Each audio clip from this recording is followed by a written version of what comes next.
Hey guys, take two. Yeah, it's been a while since I've done a video, and even longer since I've done a video on this channel. Um, how is everybody? It's been a few years. I think last time I was on my own, I had just moved here to Phoenix, well, Tempe technically. We can talk about that. But shortly after, I had met Brian, and if you guys have followed me, and as you know, with this year going on right now, hair can be crazy, so please excuse that. I think if you've been following along, though, what I was saying is that you'll know that we have had some videos on Totem Broom. Right now, we're sorting through figuring out what we're doing with that as well. Mostly my fault. But I'm thinking of coming back here, still kind of playing around with it. But I mean, Santisima had actually taken a hiatus from each other recently because I was doing some work and there were some other people doing some work, and we were kind of like canceling each other out. That I was kind of like, really, what are we gonna do? So I'm not gonna go too far into that, but it led to us taking a hiatus for a while. Respectfully, of course, I didn't trash any of her statues. I still have love, adoration, and respect for her. And honestly, even though we were on hiatus from each other, so to speak, uh, I just missed her in my life. You know how you can miss a relative? Not all relatives, but how you miss a close relative that you love and care for, but you know full well, even with how the world's going on right now, you can call them and have them back. Um, and they know lovingly full well what you were meaning versus what was going on in the world. So right now, Santissima and I are back. I'm not really probably doing much work with her, more so Mr. She's back. I'm not putting up the full altar that I had before just because we're close, but I'm not working with her. I'm still holding her in adoration and respect with a small shrine.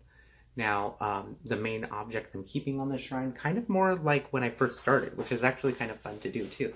So, a good way to start, if you don't have a statue, would be obviously use a photo. And there's quite a few videos out there already on setting up an altar with Santissima, so I'm not going to go too far in depth with it right now. But something basic would be some form of her iconography. Some people like to use the word idols, some people statues, icons. It varies really what region you're in, background.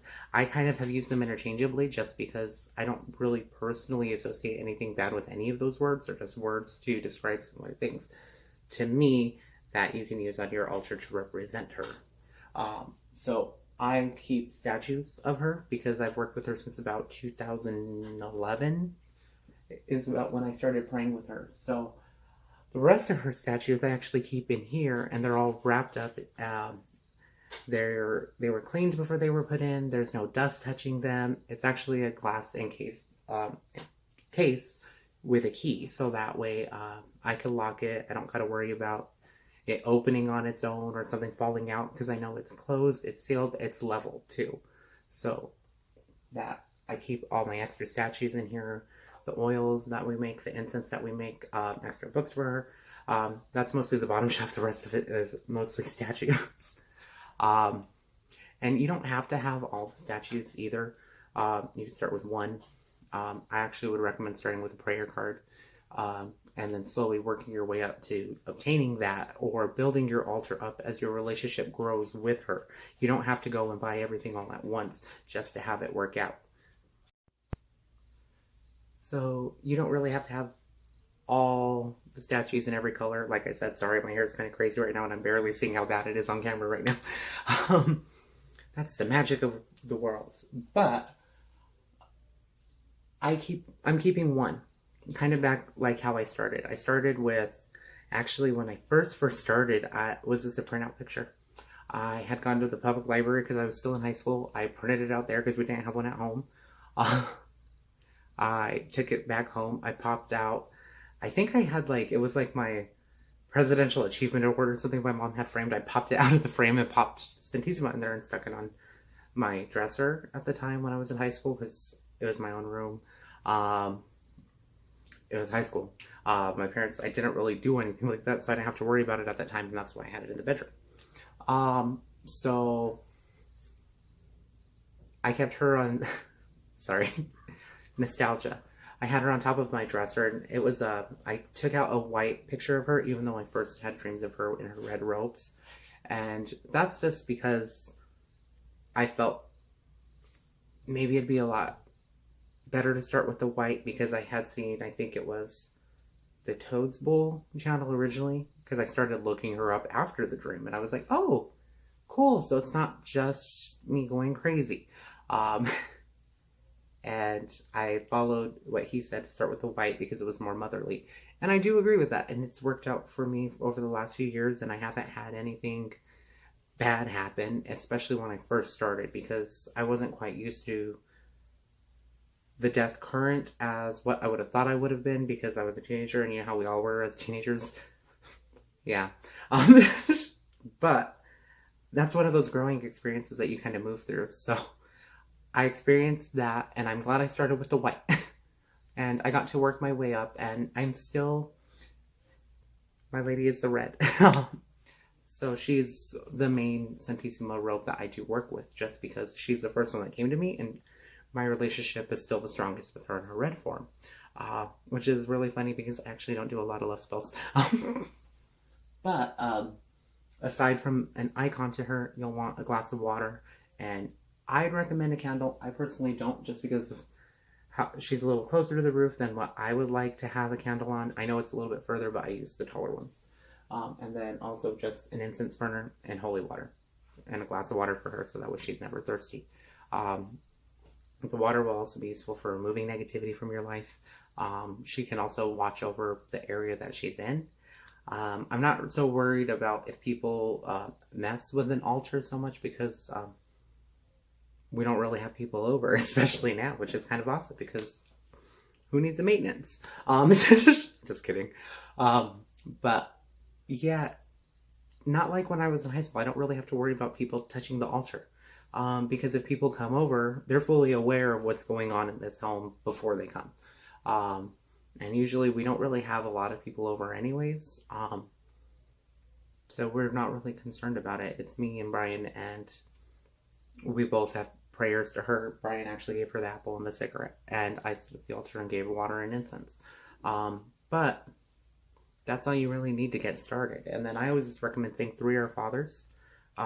Just reaching out to her, talking to her, asking that you get to know her in a way that doesn't bring any harm unto you, and unintentionally, just because you're a living person, interacting with the literal embodiment of death, as beautiful as she is.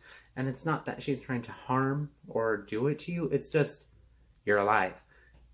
She's technically not. And you're adjusting to that kind of current that is underlying and going along with her. But in time, you'll see with your own personal relationship with her that she becomes more like family sometimes. And that's where I am with her. I don't really ask her for much. Even before this, I wasn't doing a lot of spell work with her, like maybe a few years ago, like 6, 7, 8 years ago, like I was. Things kind of fell in place, and my spiritual focus is actually more towards the witchcraft side that I'm actually a part of in that tradition. So my main focus is there, because that's my main practice. But she is an entity that I do have a close rapport and relationship with, and I didn't miss having her around, so she's back in my life. Not that she ever left, but her shrine is set back up. Other than that, what's everyone else's experiences been like with Santissima? Have you felt that you've done a lot more introspection and growth with her during everything going on this year? Have you spent a lot of time in meditation, reflection, prayer with her?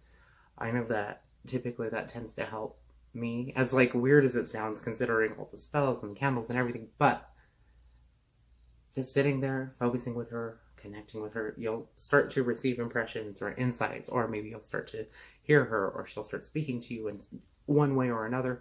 Of course, take it with a grain of salt. If it's obviously going to bring you harm, don't do it. And you're completely responsible for your own decisions and actions, not me. Because everyone has their own choices. But just think logically about it until you know for sure. Or if you're being guided by somebody else. But other than that, I hope that everyone's been having a happy 2020.